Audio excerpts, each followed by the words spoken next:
Okay. Would you please state your name for the camera, please? Taylor Norman. And Taylor, what would you like to talk about today? I would like to talk about golf and what has been going on with my swing coach situation. Okay, so what tell me the story. What's been happening? So essentially, I've had the same swing coach since I was in sixth grade. And here recently, he's gotten more busy because my dad hired him at his company. Okay. And so he's been busy with, obviously, at his job with my dad. And so I haven't got to meet with him as much. And my swing's been going really off the rails because I haven't obviously seen him in so long. And so every time I will see him, he just tells me to like be more positive. Whereas like I need like actual help.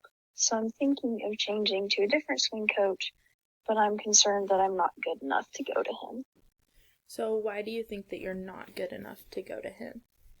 So most of the people he coaches are like D1 athletes, Okay. but I know that he does do a few like smaller D1s and other people. And it's like in Carmel, which obviously that's like a very high end place in Indiana. So I just worry about that aspect of it. So how does it make you feel that your current swing coach doesn't really have time for you? Does that make you feel like you're not a priority for him? Yeah, because used to I was like his like he had three other people that he was working with, and then now it was just me, and so he was always like I could text him and he'd be at the course the next day with me. But here recently I like set up an appointment with him and he couldn't even get to me like a week later. So I feel like he's kind of given up on me and I'm kind of at a loss because I don't have like that member of like my team, I guess.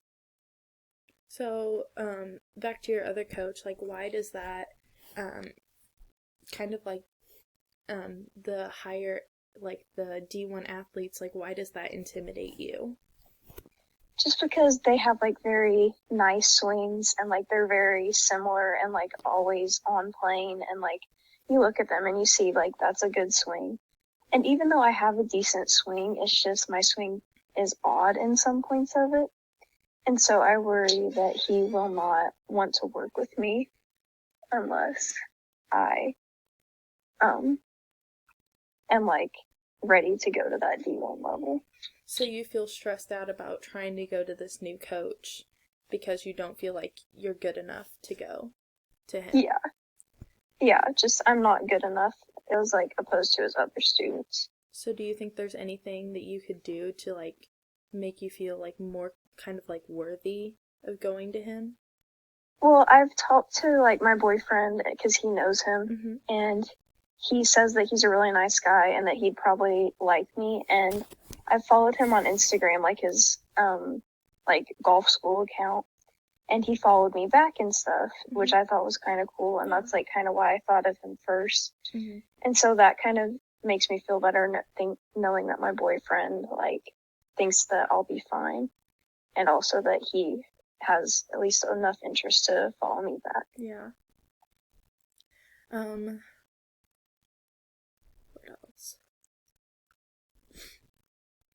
So, with golf, is there anything else that's like kind of stressing you out about it?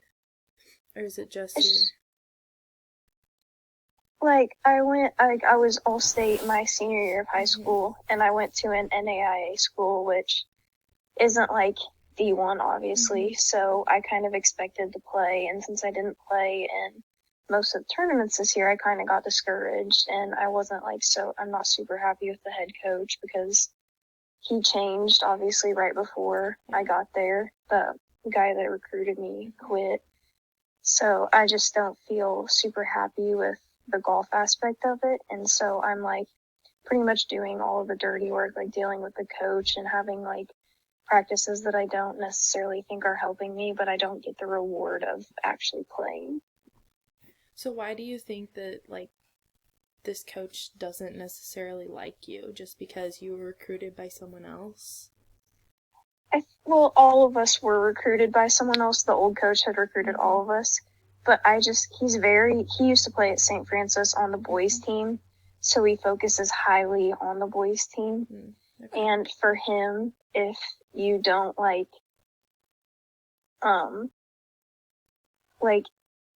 you have to be very sociable with the rest of the team. Like, you have to, like, not even based on score almost, you have to be kind of a suck up to him. And, like, you have to do good at, like, his little practice games instead of being based off the scores. So you're feeling like he's kind of picking and choosing favorites.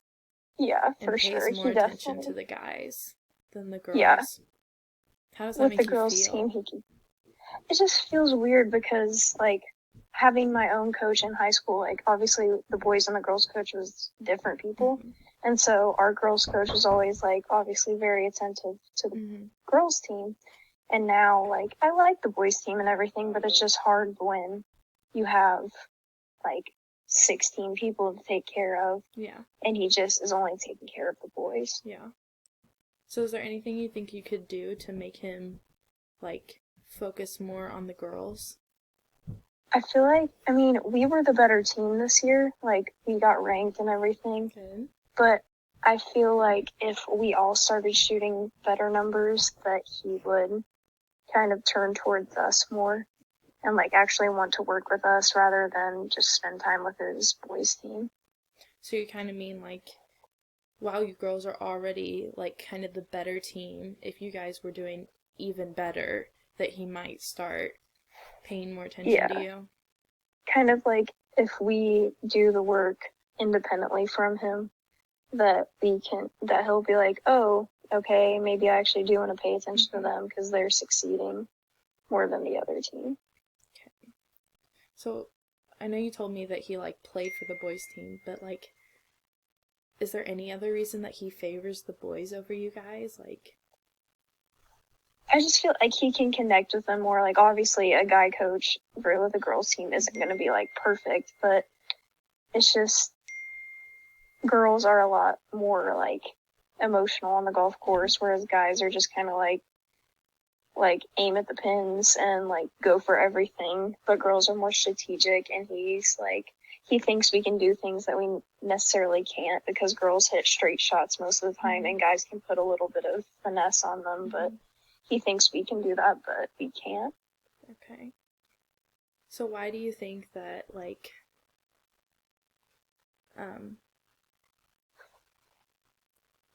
him being having favoritism towards the boys is, like, detrimental on your career as a golfer?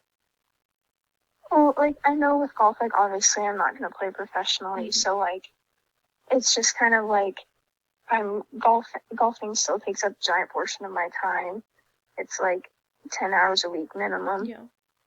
And so, like, obviously it takes up a lot of my time, and I want to enjoy that time. And I like golf, and I want to be able to, like, enjoy it while playing it, but I've lost so much, like, enjoyment in it because I feel like I have to shoot these amazing scores to impress him, to get him to actually, like, pay attention and want us to succeed. So you feel like it's become more of, like, a job, kind of trying to work to impress someone rather than something you're doing for enjoyment? Yeah. How does it make you feel that something that you, like, love doing doesn't give you that satisfaction anymore? It just, it sucks because, like, I have, like, a lot of connections with golf. I made a lot of friends. That's how I met my boyfriend and stuff. And, like, I still like to play golf, like, for fun. Like, I like to go play with him, but I still get very frustrated when I go play with him because I want to shoot well. And even though I'm spending time with him, I'm more focused on my score. And so that kind of hurts, like, just my time with him because I want to be able to have fun with him, but I can't whenever I'm not shooting well. So you're trying to have fun with your boyfriend by spending time with him, doing this thing that you both used to enjoy, but you find it to be more like work and less play now. Yeah, I definitely feel like it's practice, and I just want to, like, hit good shots, whereas, like, if I barely miss the green, like, 2 feet, I'm not typically very happy with it, and he can tell that, and, like, obviously, like, he's my boyfriend, he's gonna know, like, when I don't like a shot, but it bugs me. Yeah, I understand. that's all the time we have. Thank you for doing Got it. this. No problem. Okay. Thanks for your help.